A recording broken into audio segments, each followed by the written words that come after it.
Toliver's Secret, Chapter 8. Ready? Ellen was so happy she felt like shouting, "Here I am at last!" And she could have shouted too and not have been heard at all, with all the noise in the little town. The cries of cannoneers, the rumbling of wagon trains, the pounding of the heavy boots of marching men filled the air of Elizabethtown. And over it all sounded the drums, the screeching fifes, and the wailing bagpipes. She skipped down the street that ran beside the waterfront. One dock after another was filled with soldiers climbing from the boats and hoisting up their knapsacks. She looked eagerly at all the signs hanging above the shops and taverns that stood against the bluff on the opposite side of the street. Nowhere could she see a sign for the Jolly Fox Tavern. Ellen was puzzled. Grandfather said it would be here and not hard to find, for Elizabeth was a small town. She began to feel anxious and decided to ask someone. Carrying her blue bundle behind her, she walked up to a big, ruddy-faced workman who had stopped his oxen by a dock and was loading his ox cart with wooden army chests. His huge muscles almost burst the sleeves of his woolen shirt. Across his fat stomach was a stretched, well-worn leather apron. "Where is Mr. Shannon's Tavern?" Ellen shouted above the noise of the drums and the bagpipes. "Must be here somewhere." The man's voice was as deep and rumbling as a foghorn. "It's at the sign of the Jolly Fox," Ellen shouted. "Jolly Fox Tavern?" The man wiped his hands on his shirt sleeves. "Never saw it here in Amboy." "Amboy!" cried Ellen. "Isn't this Elizabethtown?" "Nay, it's Perth Amboy." The man jumped up on his cart and started to push and pull at the army chests to pile them up. Ellen stared at him, speechless. Higgins had said their boat was coming to Elizabethtown. "Elizabeth is back there," the man pointed with his chin, "back along the shore about 10 miles or so." "But how can I get to Elizabeth?" Ellen cried in a high, frightened voice. "Swim, maybe," he laughed, "but walk, likely." In her alarm, Ellen felt as if her head were about to spin off her shoulders. She couldn't think, and she suddenly felt very hot. She must be in a nightmare. Grandfather had said there was only one thing to do when she got off the boat. Walk to the tavern to the friendly Mr. Shannon. He hadn't said that she might have to walk 10 miles in the winter when it was getting late and without even knowing the way. When the man looked at her frightened face, he climbed down from his cart and bent over her so she could hear him clearly. "Stagecoaches go to Elizabeth," he said, "if you have money to pay." Of course she had money to pay. She had the coins in her pocket. "See the big inn yonder," he said kindly as he pointed down the street. "See the fenced-in yard beside it? The stagecoach comes by there to pick up passengers." "Oh, thank you," said Ellen gratefully. In all her life she never had been on a stagecoach, but she had seen them rolling along the streets in New York. She would climb up and get a seat on top beside the driver, and she would ask him to stop in front of the Jolly Fox Tavern, so she'd have no more searching to do.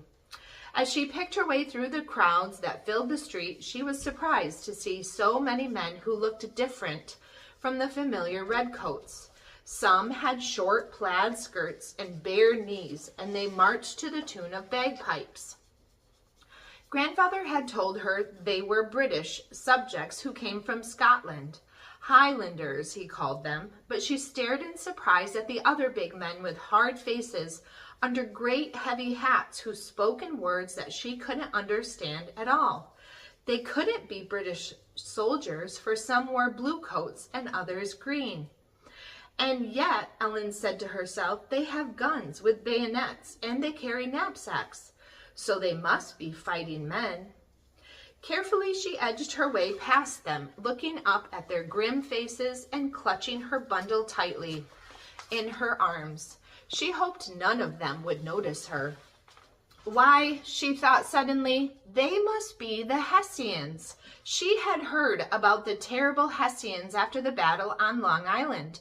Everyone at home resented the German soldiers who hired themselves to King George to fight his wars for him. They had come over here to kill colonists for money. She ducked her head and darted past them.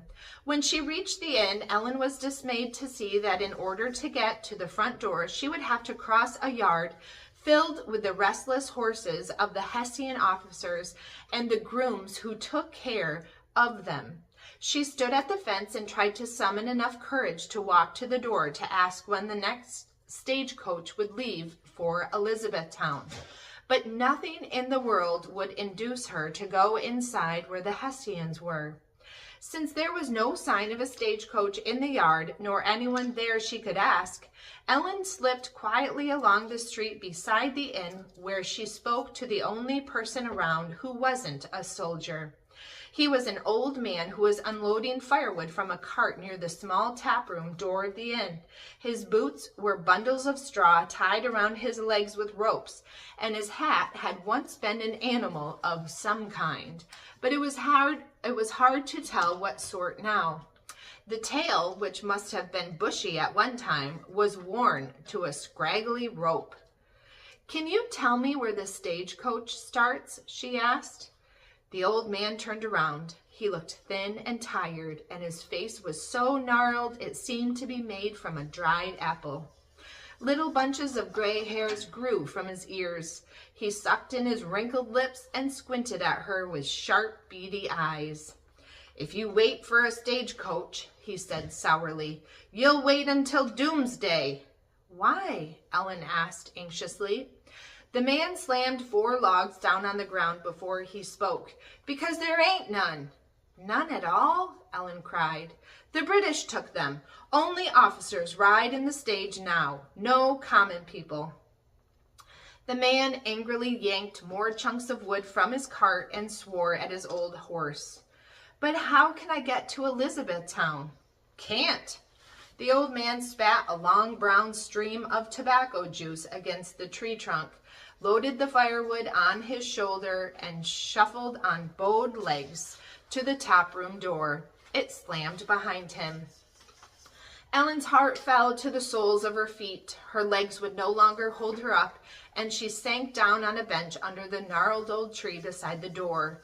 She sat so stiff and straight she seemed to be carved from a piece of wood, except for her twisting hands. She felt like a fly in a spider's web. She couldn't go on to find the Shannons, and she couldn't go back. There was no way to go home now. She couldn't even think.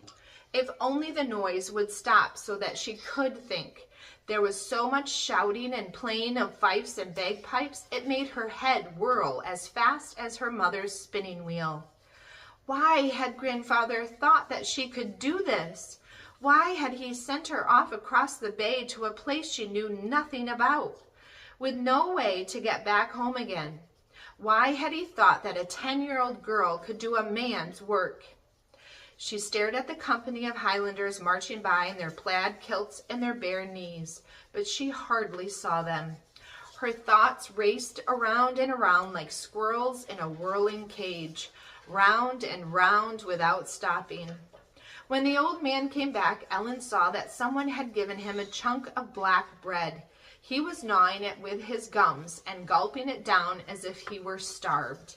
He must be very poor to be so hungry.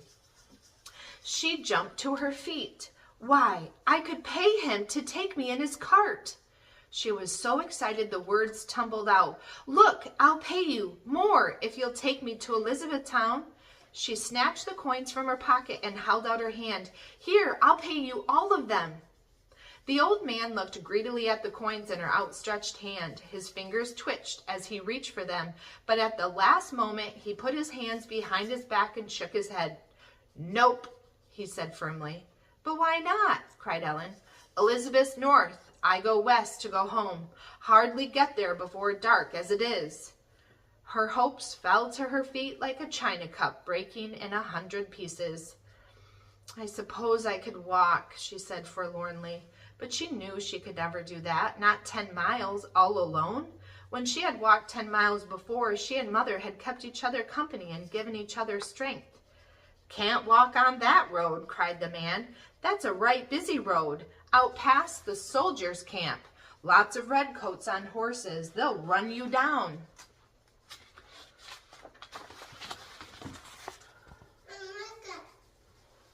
Good job.